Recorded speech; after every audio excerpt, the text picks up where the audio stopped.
Hey, everybody. Hey, traders. Happy Friday. Just after 3 p.m., May 9th. Chris Pulver here with the final hour. I'm joined by a special guest. We have Jamie Dlugosch. We'll go by Perfect. JD. We'll go, I pronounced that correctly, yes? You Give me nailed it, one try man. run. First Yeah, time. I'm yeah. impressed. So JD's here. We're here to talk shop. We really can do whatever we want for this hour. I have a couple things I'd like to review on my side. Just some expirations on the day. I have let's see here. I did some rolls on Tesla today. I've got some news trades that didn't go so well this week. I'm taking a small loss on Amazon. Upstart never gave me the move. App never gave me the move. I also have, let's see here. Robinhood should be looking good. Oh, crap. You know what? I think my Robinhood just closed out for profit. Hang on a second. Not a bad thing, but I meant to try to let this thing run all the way to the end of the day. But let me just double check my positions here on Robinhood. And sure enough, yep, it closed out at 90 cents, and right now it's trading for about 95. So I'm gonna issue a closing order there for my service. JD, if you're liking anything, let's talk shop. We just briefly, talked kind of on the Trump situation, current market landscape. So I'd like to, to shoot the question over. Just what are you liking right now? Kind of what are you thinking the next maybe, let's say 30 days from now? What are you thinking about? Boy, thank you, Chris, for having me. And I appreciate the opportunity to share my thoughts with you all and your audience. The statement about 30 days, you know, macro forecasting is right in my sweet spot. And I've learned that the waves that I like to surf, especially these days, are 1, 2, 3 day affairs. So 30 days, I can't even think to venture that far out. Okay. Well, let's dive through that then. So give me a rundown of what is your kind of typical daily routine. Are you very much a short-term trader? Are you been dabbling in the zero DT space the last couple of years? What have you gravitated to? Okay, so interesting you say that. Options, no. I really am not dabbling in the option space. We'll be doing a lot more of that now that I'm with you all. Uh, uh, from a trading perspective, Hmm. I do um, uh, you know, the green diamond, which we're going to be presenting on here next week and launching, is sort of the project that I've been investing pretty much my entire career, culminating in this green diamond strategy that we're really excited about. Okay. But I also do macro trading in something I call the money fortress, and very simply, Chris, what I do is I'm deploying an exchange traded fund trade shortly after the market opens, finding an arbitrage opportunity that I can exploit, and I'm targeting 20 to 30 basis points of gains each and every trading day. So if you annualize that, that's you end up with a 50 to 75% return. Yes. So the reason I bring up the money fortress is because this past week I think could be very informative to you and your audience, because it was just it played out so well from a market inefficiency standpoint. On Monday, Tuesday, and Wednesday, we were trading the triple Qs at Okay. the open, Okay. and yesterday and today we were on the other side trading the short PSQ. Yeah. So today, I would query to the audience maybe if you're getting chats from folks, but what happened today, right? I always ask that question when I wake up and do my research pre-market, Hmm. and the big news for today really happened yesterday when it was announced that Besant and the administration were going to be going to Switzerland to negotiate with China Right. on Saturday. Right. So the reason I bring that up is that told me today was going to be a no news event, Right. right? And so there was a preponderance of expected outcomes to me, that favored a neutral trading day, so that pre-market, when I saw futures trading higher, I was going to fade that rally. Okay. When you add into something I call the 4 pillars of rational trading, one of them being a technical indicator I'm sure you're very familiar with and utilize, is the moving averages, Right. right? We're, the NDX was kissing the ceiling. Yeah. So no news event, technical ceiling, and a market that was pointing to a higher open. And Right. so I'm fading that. I got into the PSQ. We closed it for an 80 basis point gain today. Very nice. Yeah, very nice. How long was that hold? Close it for, I mean, what does that typically take you if you're getting Oh, in the trade in the morning? great question. We entered right after the bell, got in Okay. at 38.11, and you see that peak there within Yep. the first 30 minutes. Yep. That's when we exited at 38.42. Okay. Very nice. Right in there. Okay. That's awesome, man. So you're talking entering right at the open? Right at the open. Yep. Okay. Yep. Got it. I got executed right at 38.11. Okay. It might have been a second or two after the market opened. Yep.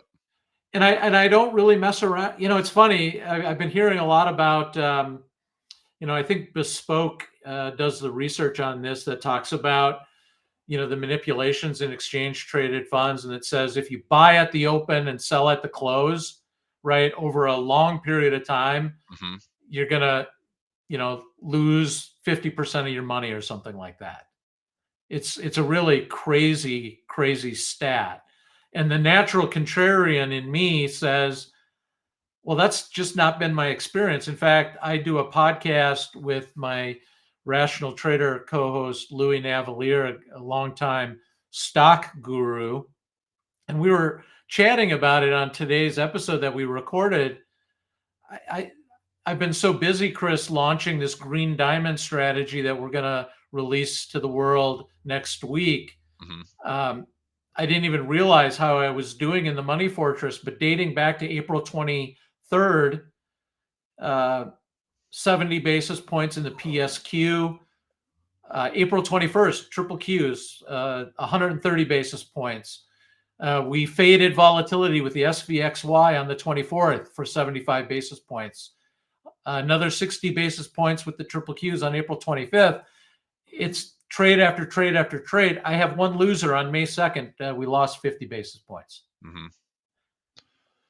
I So mean, every day the market's feeding you this information and these inefficiencies that I look for and try to exploit.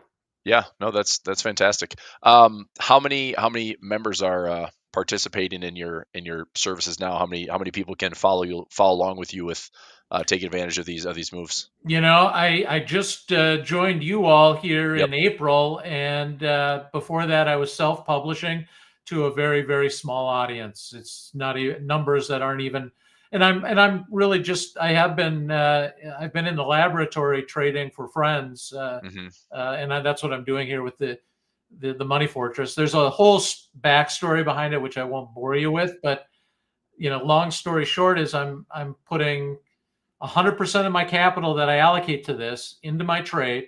Yep. 20 grand. Okay. I deploy 100% of that and I cash out, like, it can be 30 minutes, it can be several hours, but no longer than intraday. I do not hold these trades overnight. Right. I mean, that's some pretty serious growth you're talking about with the precision that you have.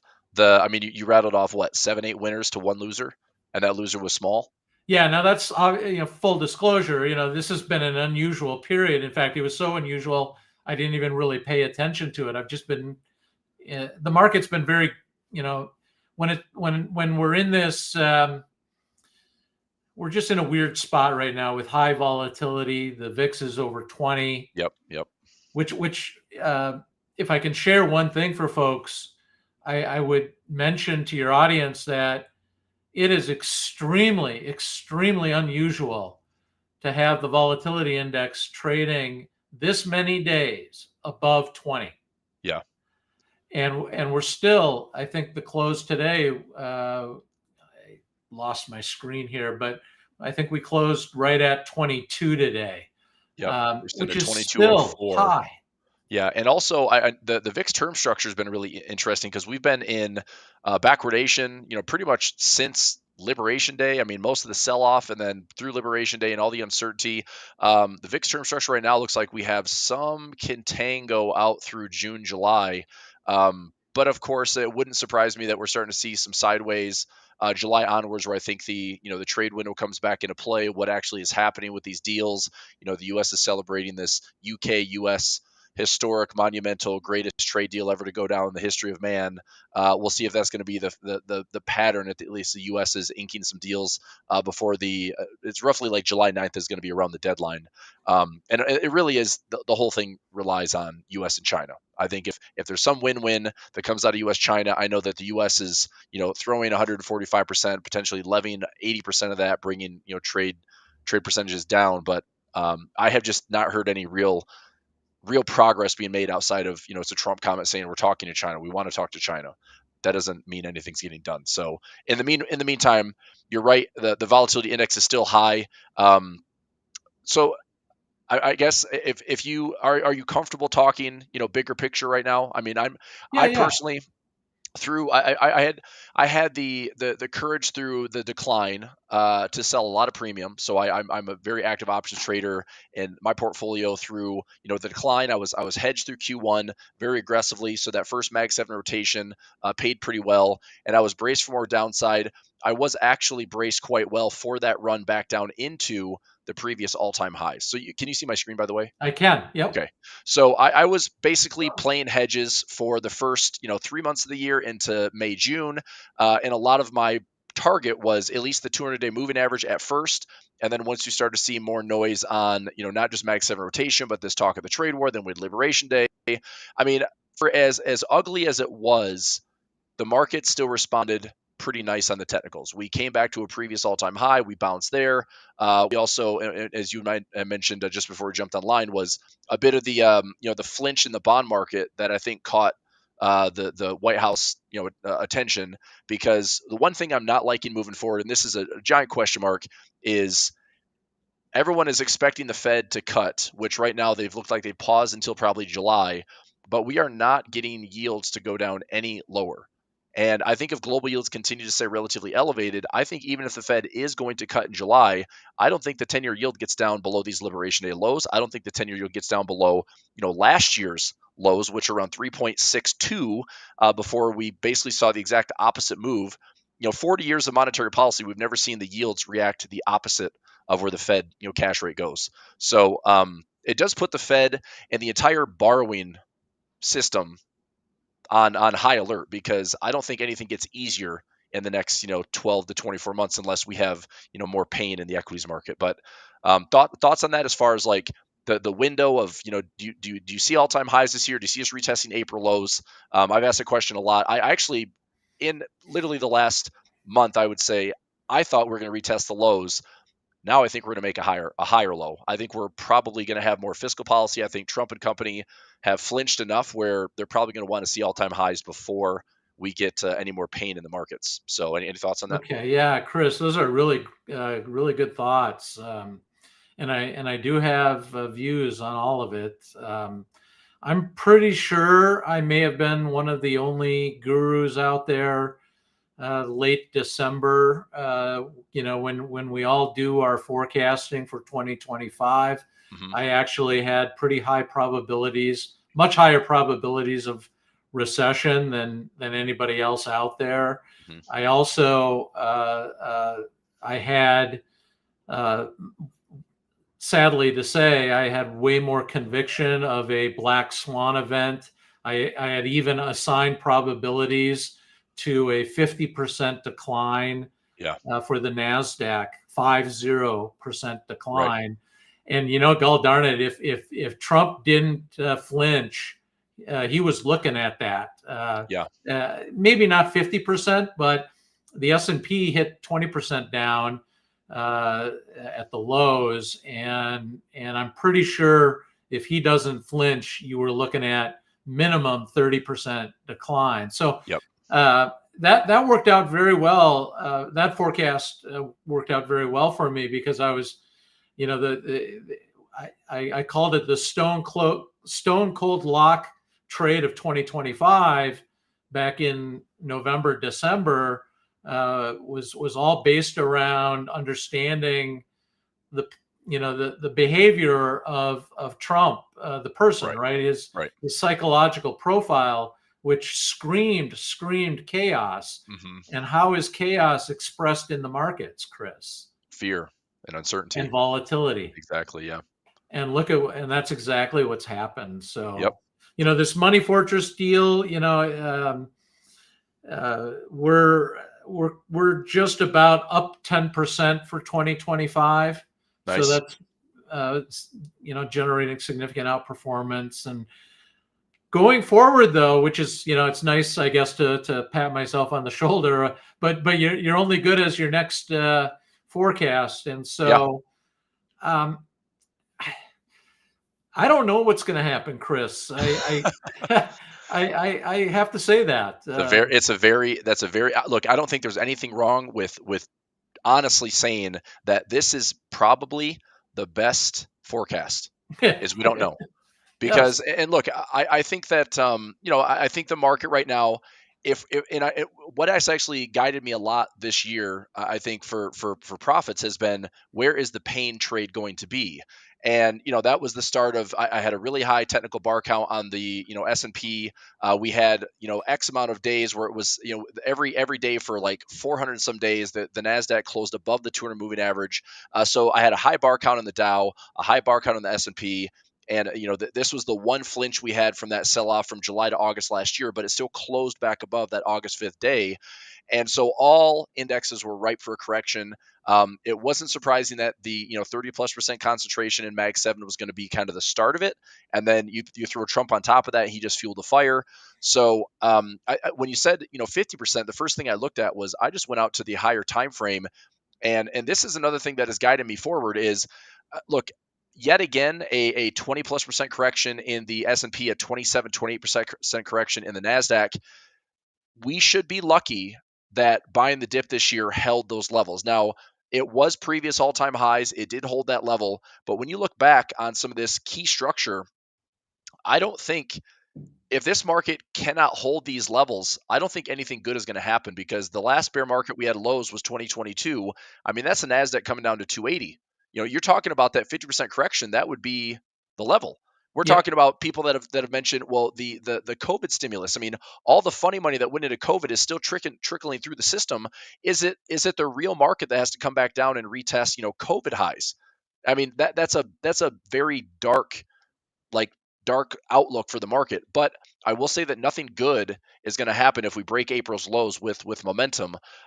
So I think right now this big question mark is if we see any type of pullback, because the pain right now would be, the pain was, you saw that everyone loaded up on puts, you saw volatility was crazy high, you saw sentiment, AAI sentiment's been a gauge since 1987. We had 10 prints in a row where the bearish sentiment was greater than 50%, which has never happened since that survey started.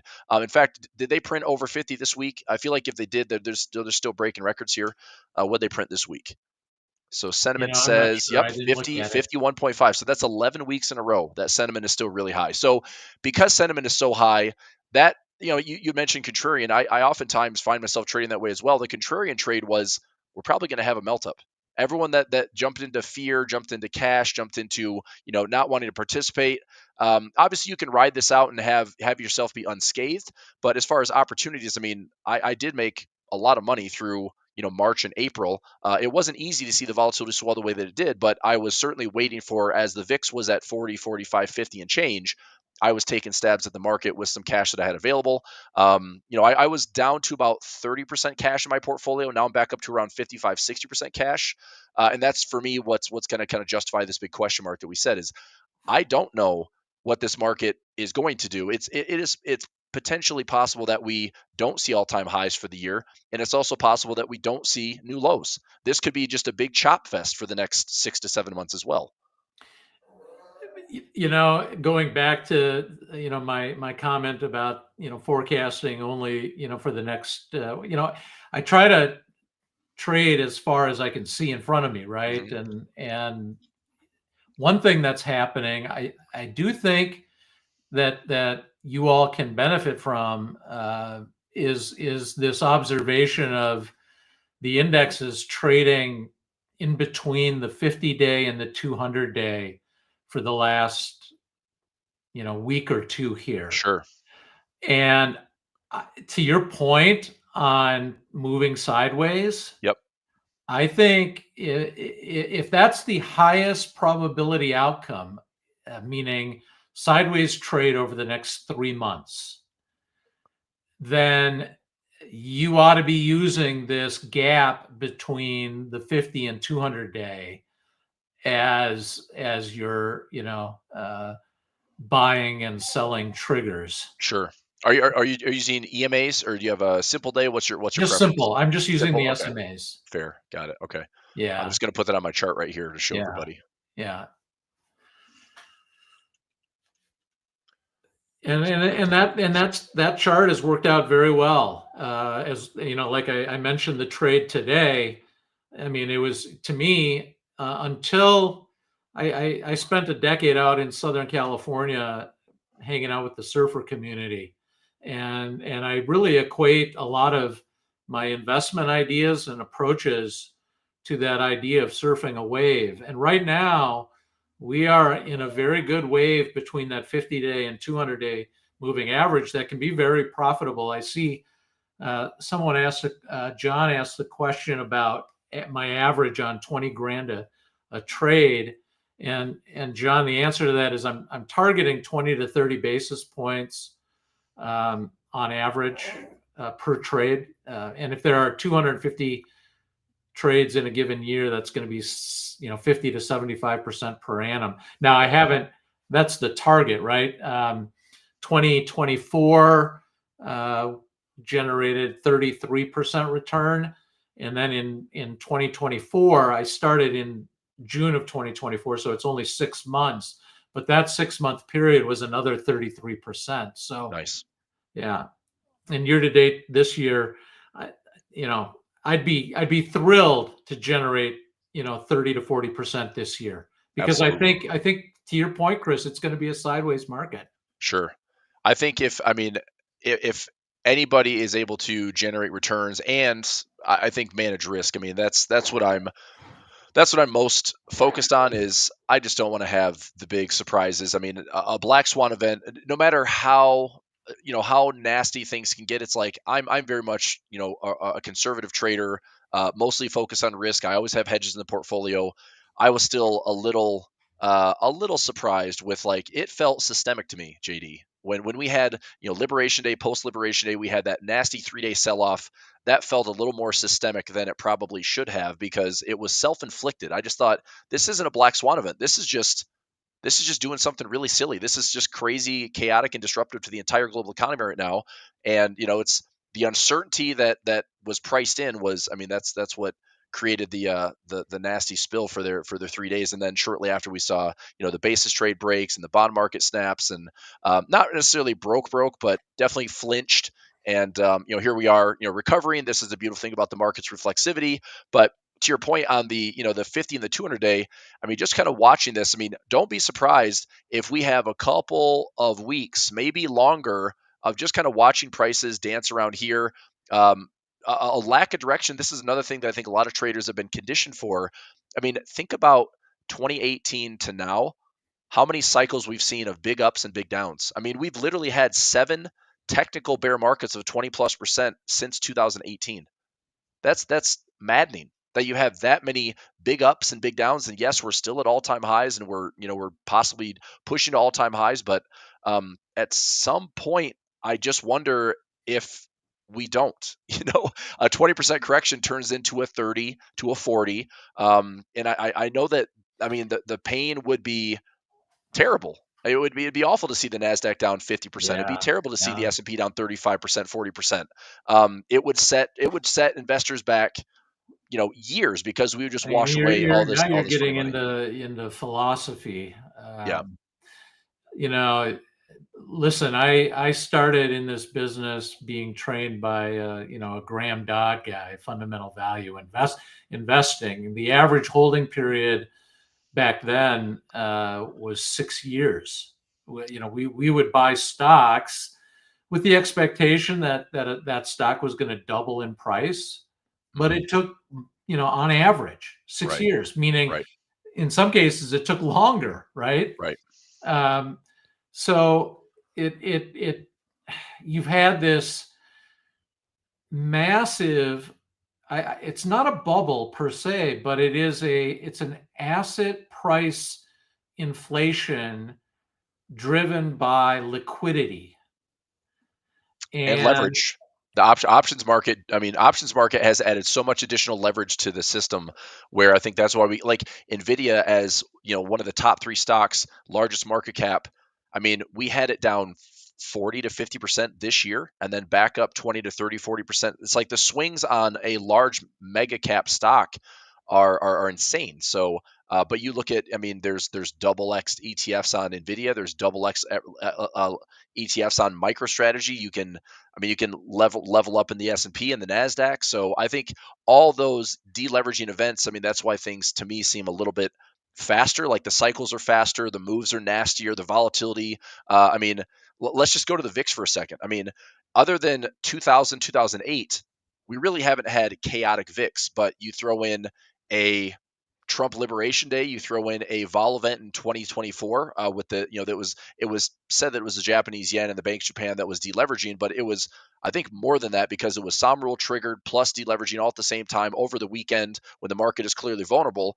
But even a full bear market 2022 was contained within about 20 to 35 or 20 to 40 VIX. But you look at these outlier events. I mean, there's your COVID crash, there's your 2018 Volmageddon, there's a 2015. I'm trying to think. 2015 would have been Swiss National Bank. Or that would have been summer. Was that an oil crash? I'm trying to think what summer 2015 uh, well, that could have been the taper tantrum. could have been. Taper tantrum. Yeah, that's correct. Because January 2015 would have been Swiss National Bank. 2018 was a vol event because 2017 was the lowest vol. I think historically we had the first time ever that the S&P went up 12 months in a row. Never had a losing month. And then before that, you're talking sovereign debt crisis in 2011. That was, U.S. being downgraded plus European debt crisis. Plus you had, here's your great financial crisis. So it's not like the VIX does this very often, but here we are, just in these last couple of years, it's like COVID to a bear market 2022, which was a major deleveraging, to a Volmageddon event in, July to August 2024 to now. I mean, do we settle back into the teens and I just think that this is something traders they're going to have to figure out how to manage risk to survive these things, because it's not going to be the last time. I think that's one thing is the certainty in this market is that there's going to be some uncertainty. There's going to be a lot of volatility, but it's not easy. I mean, honestly, I was going to ask you. So, you're up double digits for the year. What type of drawdown? Like, I mean, if any, because you're really, you're kind of Yeah, really so in I the weeds see and trading small. So John asked the question, what's your average loss? yeah. This is all, by the way, in something I call the money fortress. And Hmm. um, it was very simply put, was designed to, you know, so many people are behind the eight ball with their savings, and I firmly believe that passive strategies are asking investors to take on maximum risk for minimum returns. Yeah. And if you're, 55 to 65 years old, and you have 10, $20,000 and that's it, if you just generate 8% per annum, it takes 10 years to double your money. So, Right. that's woefully inadequate for folks. And at the same time, if you want to generate higher returns, does that imply you have to take higher risks? So I tried to answer that question in the Money Fortress with this idea that I believe one way to mitigate your risk and minimize your risk is by attacking the market like we're doing Hmm. in allocating my capital and getting the hell out of Dodge. Right. Allocating my capital, getting the heck out of Dodge. Yep. And it's like I said, since inception in June of 2024, it's worked out really well. But there are, I could just kick myself for a couple of mistakes that I made uh, in April around this Liberation Day stuff. Okay. I had a day on April 3rd. Okay, now keep in mind, net, the including winners and losers, Hmm. the $20,000 has appreciated 9.28% Yep. as of today. Yep. That includes dropping 350 basis points on April 3rd Hmm. and dropping 410 basis points on April 9th. And During April 9th, during the rip to the upside. I did.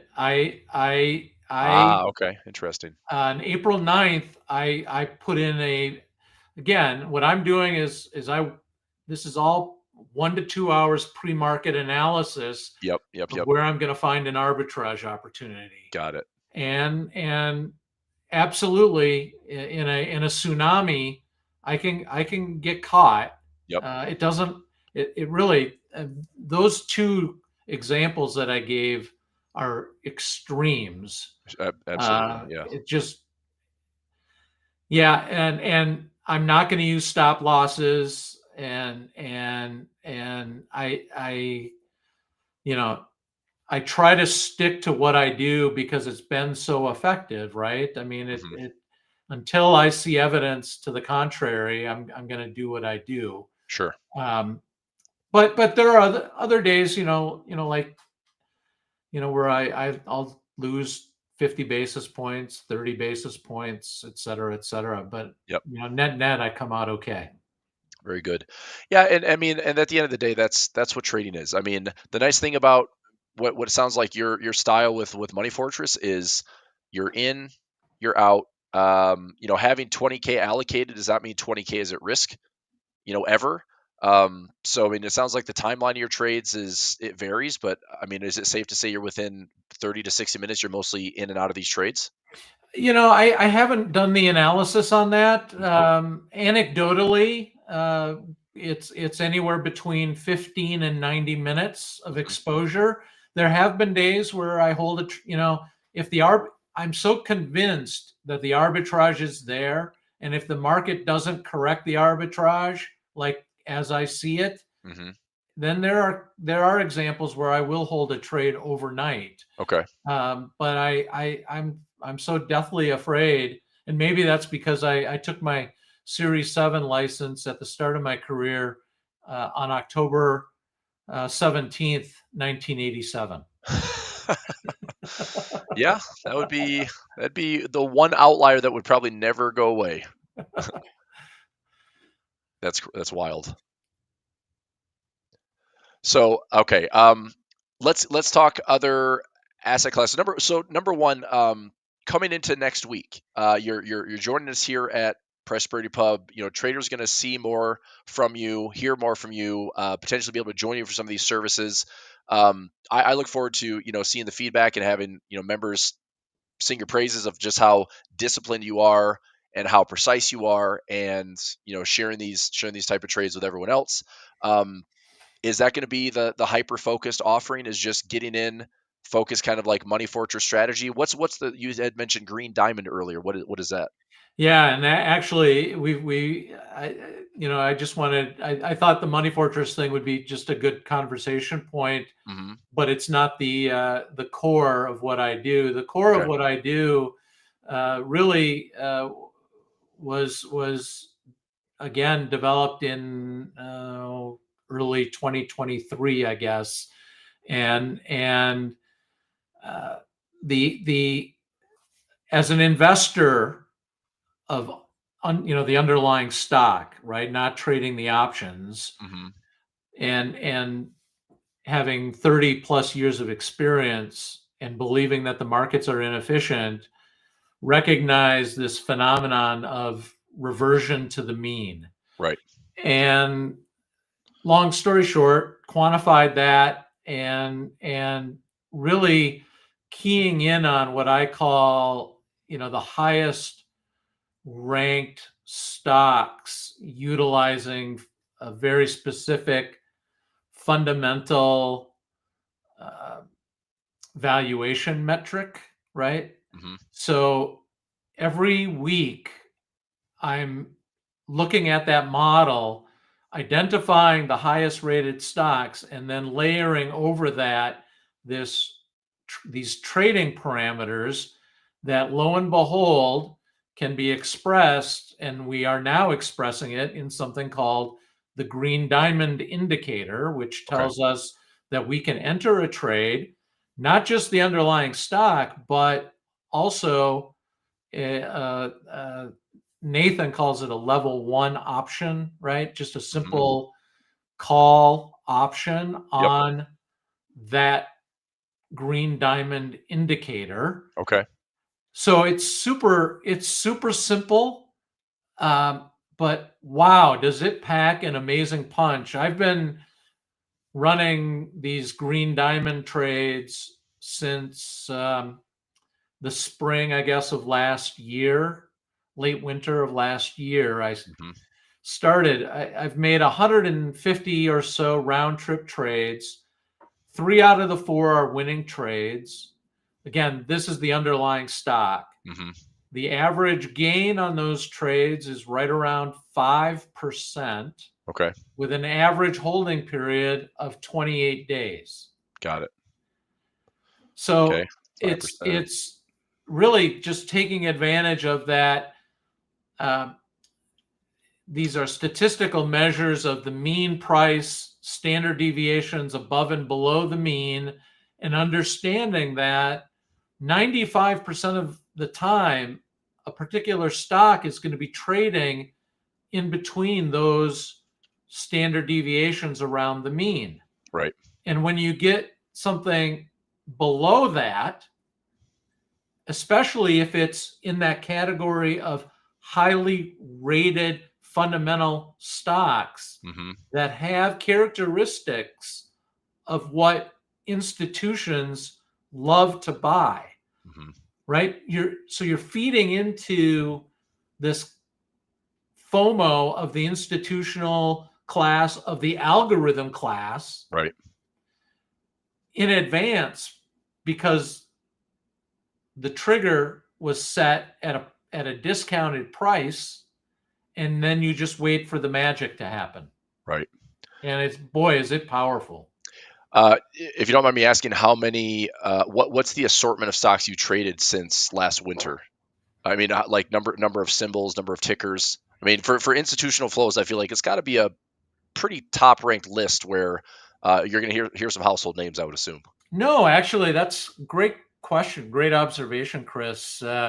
I think one of the things Nathan's super excited about is this idea of these are stocks a lot of folks have never heard of. I can give you one here. Called DaVita. It's a medical device company. The ticker symbol is DVA. Okay. And I've got the green diamond indicator on my screen here. Okay. Is there a way for me to share that? I believe so. If you go ahead at the bottom of the screen, there should be I can share. Go ahead and click on that. Here. And I can toggle over to you.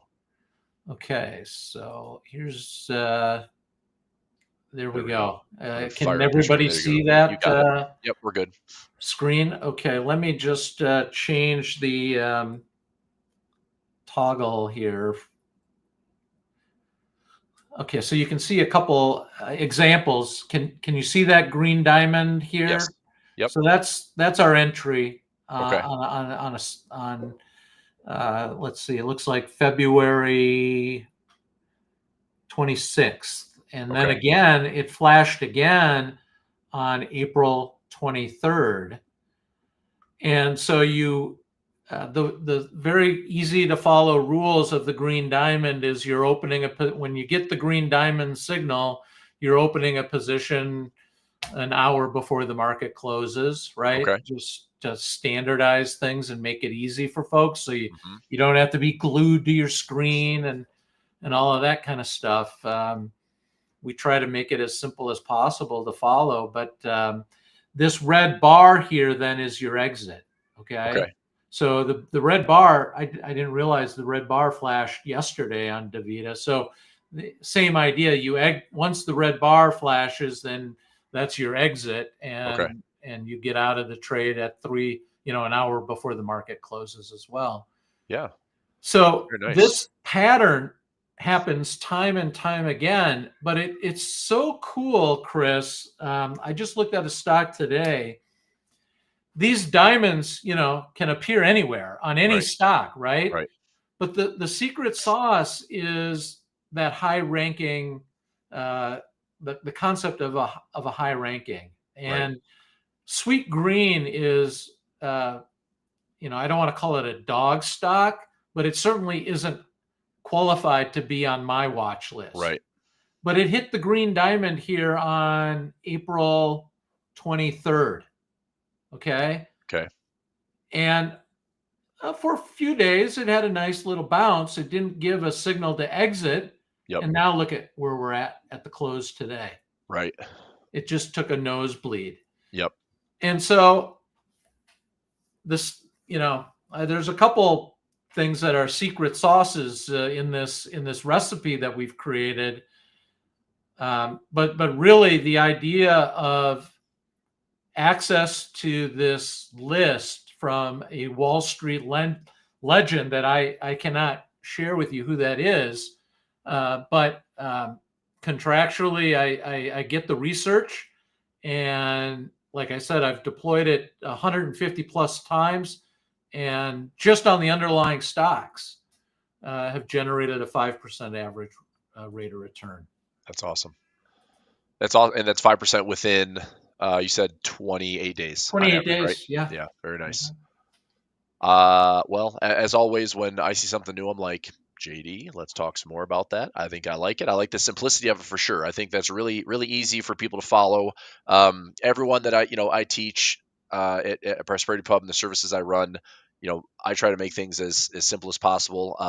I think you are certainly doing that. Easy to follow. And I'm sure what you're going to have to teach a lot of is teaching the filtering, because like you said, sweet green, you could look at stocks that I've called dead capital since 2022. If there's been a stock that's down 90+%, I'm not that interested in ever having it in my portfolio. Right. I mean, there's a reason it was down to 90+%. And I know that, it's like Amazon during the dot-com bubble was down 90+%. Amazon's one of the biggest companies in the world now, but that's the needle in the haystack. And I'm much more of a fan of, I'd rather buy the haystack than try to find the needle.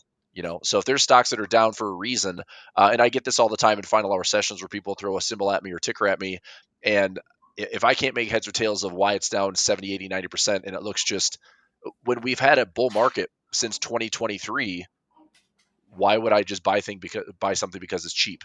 So anyway, I think that would be a good lesson for you to take into helping traders is, not everything is a buy. Not everything is your green diamond indicator lining up, and it just doesn't mean go hog wild on everything. I think your ability to take that a step further and do the fundamental side of it will also help give traders confidence to be allocating capital, holding on average 28 days, and I mean those returns are fantastic. I never agreed with this when I was younger, of course, but age does have some wisdom that comes with it, and the nice thing about being trained as a fundamental investor, and I apologize, my dogs are barking, so if you can hear that, I apologize for that. Oh, good.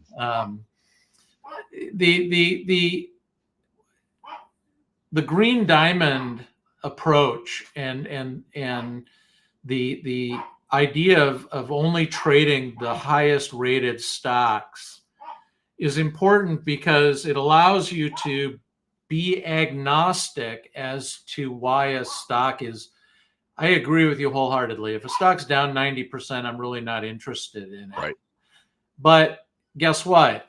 My filter those stocks are not going to, those companies are down 90% for a reason. It's the fundamentals, unless Yeah. there's fraud involved. Correct. Yeah. And that's hard to deal with. You're never gonna. I don't have a fraud detection system, so, but that, thankfully, the American capital markets are set up and regulated as such that doesn't happen very often, Hmm. if at all, anymore. Right? I mean, when was the last time you heard about financial fraud at a It'd have been publicly? crypto, probably crypto 2022. Yeah, Sam the Bankman-Fried, ByteDance. FTX. Yeah. Yeah, yeah, that could be. And SMCI this was accounting fraud, I believe, right? There was skepticism on their accounting practices, and I mean, I mean, I remember having this conversation when SMCI was ripping in 2024. I'm like, this is the best performing stock in 2024. So that kind of got on my radar, and then all of a sudden it was just cut in half. I mean, the gains went up, cut back to 50%. It was just a beautiful topping pattern, and here we are. I mean, is that super micro? it is, yeah, yep. So So down so from peak to trough actually, about 84%. that's a great green diamond. Let me just share my screen Yeah, for sure. again, and pull up super micro, because I've traded super micro Okay. using this green diamond approach. Let's see. There you go. On August 7th, I traded it. It was a 15-day trade, and we made 16.5% on it. That's awesome. But it is a highly rated stock. Traded it again on November 4th. We got in at $26. Another 15-day trade. There's something about that 2-week period for super micro, but that was a 10% trade. And you can see, the green diamond has flashed a couple times here with super micro. Yep. It flashed again. A lot of stocks flashed on April 7th. Sure. In the near term, it's I'm agnostic on super micro, but it's a name definitely on my watch list. Yeah. Nice. I mean, it popped. I think they had earnings this week. Nothing too extravagant. I did take a handful of earnings trades this week. I was kind of hoping that the recent environment of higher volatility would kind of help give us the the expected moves. Volatility really. I mean, again, some of the extremes we've experienced this year. This was I think third or fourth largest VIX appreciation in history of 30 plus years. It was the largest single day decline in VIX ever. But I think from high to low, and what you said, how many days we've spent above 20, is this a new record in the VIX? I don't know if it's a record, but it's extremely It's unusual, as you said. Yeah, and that's why I pulled up the term structure. And this will adjust, but I mean, this is normal term structure when it's sloping upwards. That is contango. But obviously, like I said, from July onwards, I can see how that market would be priced in for more risk in the near term.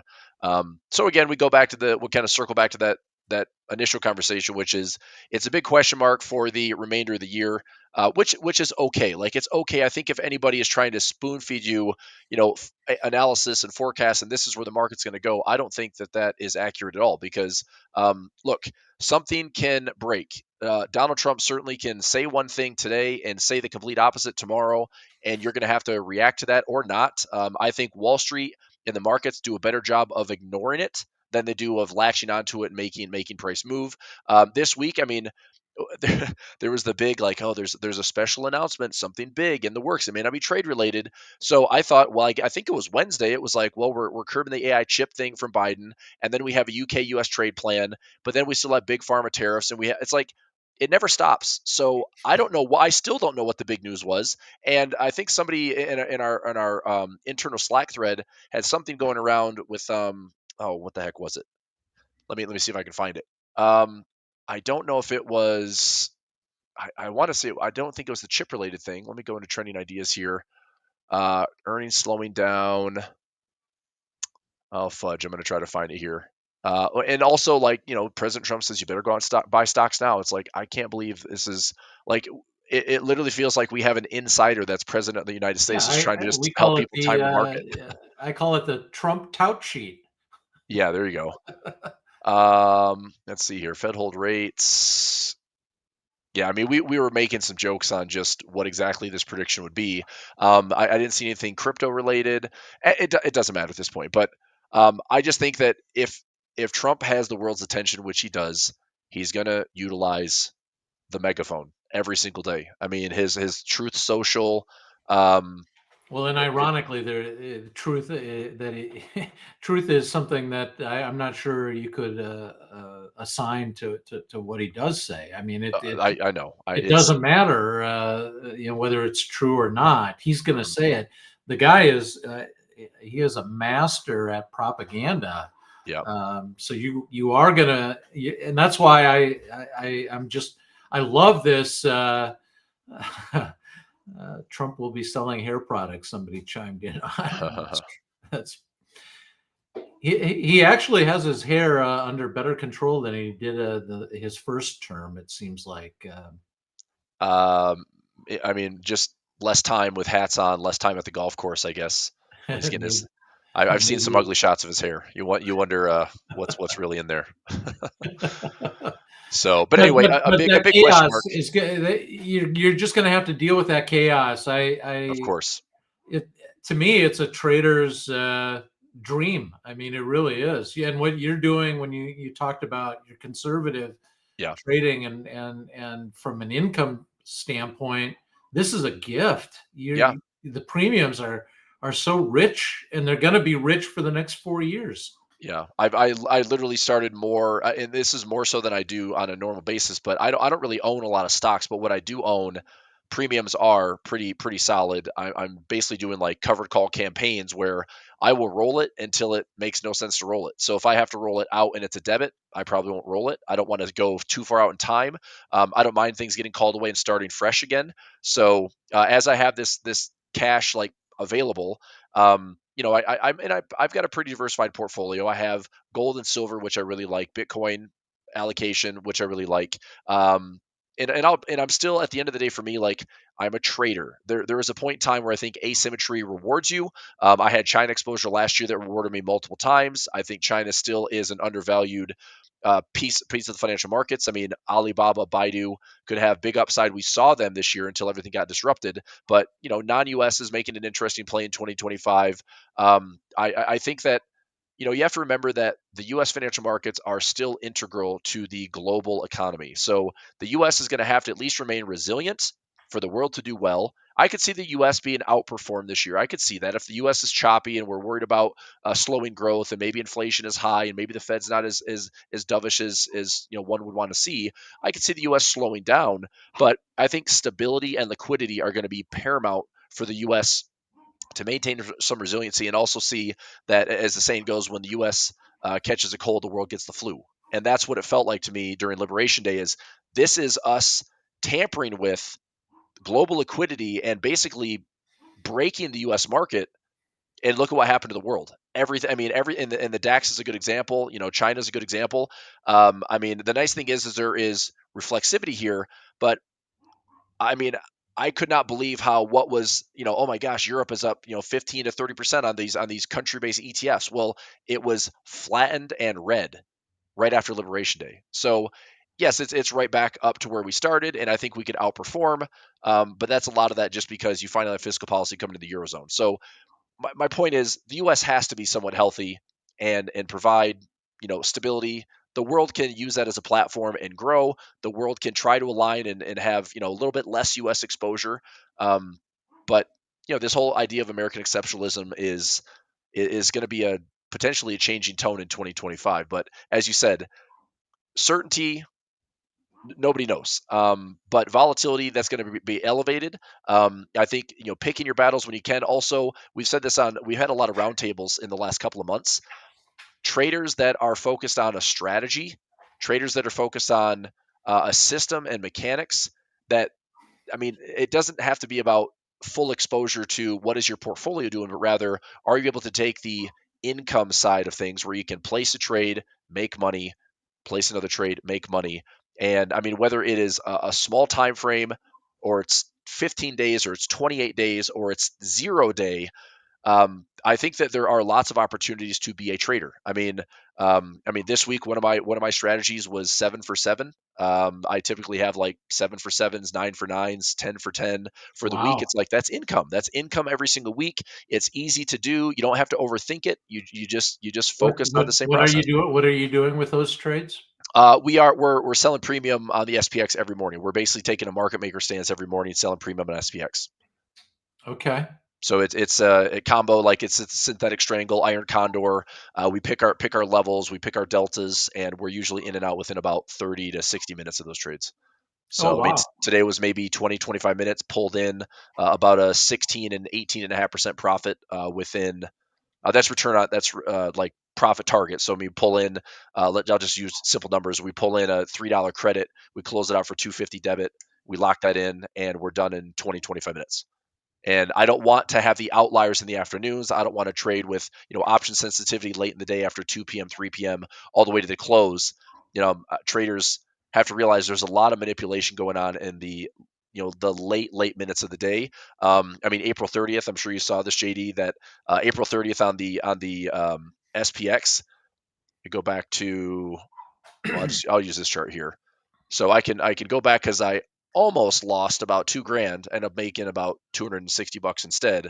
But this late day move towards the end of the month nearly threatened my position for the day.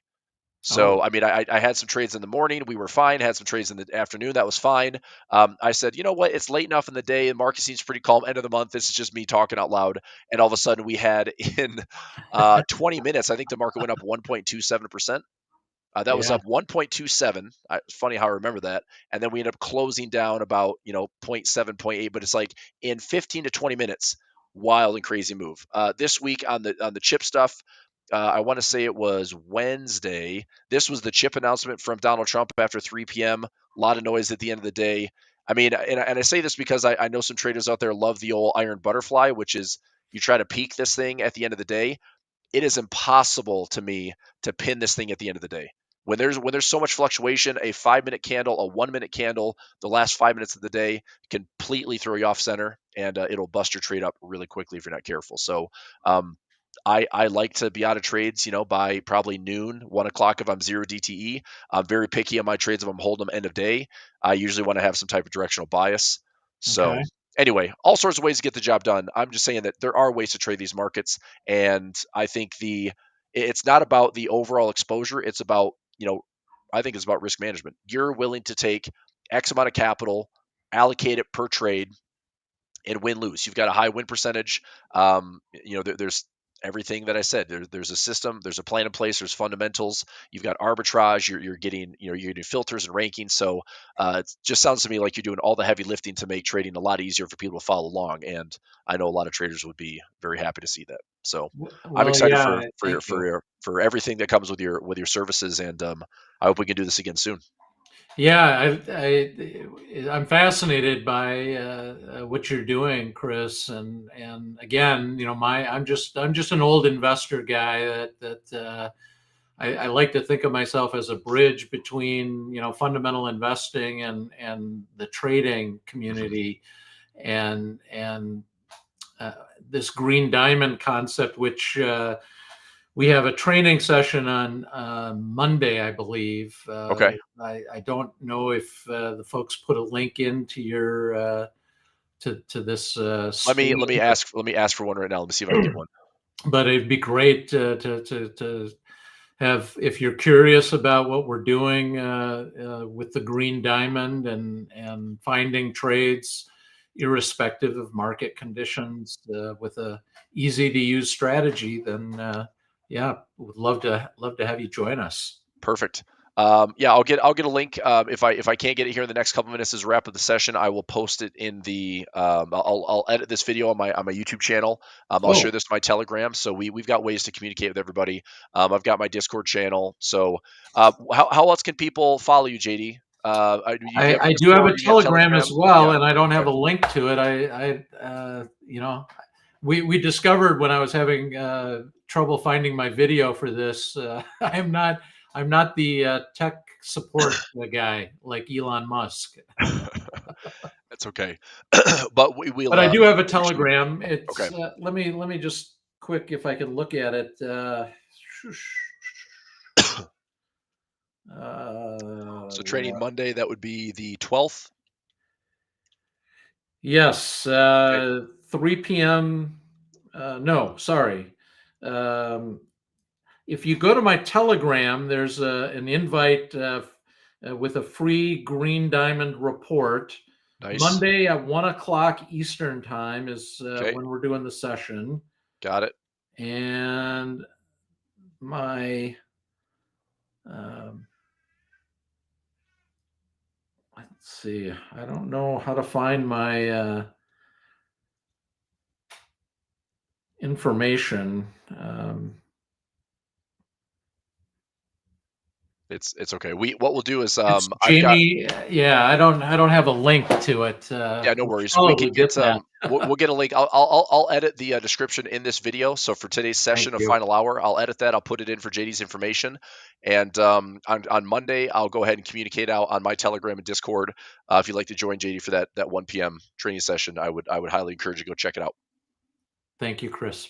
Cool. Any final thoughts? It was nice to officially meet you. Hope to have you on again anytime. Anytime you're welcome. Obviously, I just love being in the markets, love Yeah, talking shop, and so thanks for coming on. I have a lot of thoughts about Monday because of this China thing Yep. over the weekend. Yep.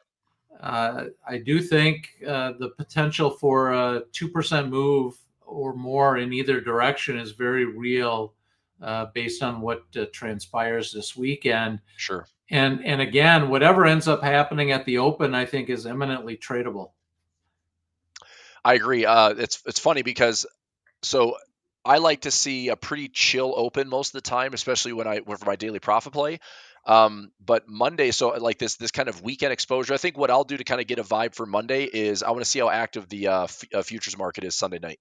6 p.m. open. What happens for the first maybe 3-4 hours? Rolling into the U.S. Open on Monday. But you're right. Have you noticed? I mean, the market is clearly vulnerable. In between sessions, it's vulnerable over the weekend, and some of our biggest moves have been on a Friday to a Monday, or they've Yep. been post market. So just something to keep in mind. But if we are getting a big move one way or the other, I think spot on. Like there's going to be something that's very tradable. So I'm excited. go Just go Trump final system. for me is, the algorithms are trading the headlines. So Yeah, for when sure. the meeting is going to generate huge headlines. Yep. But the reality, it's much ado about Trump likes the spotlight. I think a good nickname for him would be King Kong, on the Empire State Building, and like the spotlights are up on him, and Yeah. he's waving at the airplanes, and he's just like he's just a one man wrecking crew, Yep. but there's all this chaos, but underneath the surface, I'm not really sure if anything's happening, and so the Right. algorithms will trade that chaos, Yep. and you can come in underneath that, and that's how I'm on this record run I'm on. I think it's going to keep going. You're talking is this you're for Money Fortress? This is the Money Fortress Yeah, stuff. for Yep. sure. Yep. Yep. Sounds good. Well, all right, man. It's gonna be exciting. Everyone, it's Friday. It's after closing bell, so have a fantastic weekend. JD, have a good weekend, and look forward to staying in touch and hooking up with you soon. Yeah. You too, Chris. Thanks again for having me, and take care, everybody. Sure, my pleasure. Thanks, everybody. Take care. Have a good weekend. Bye bye.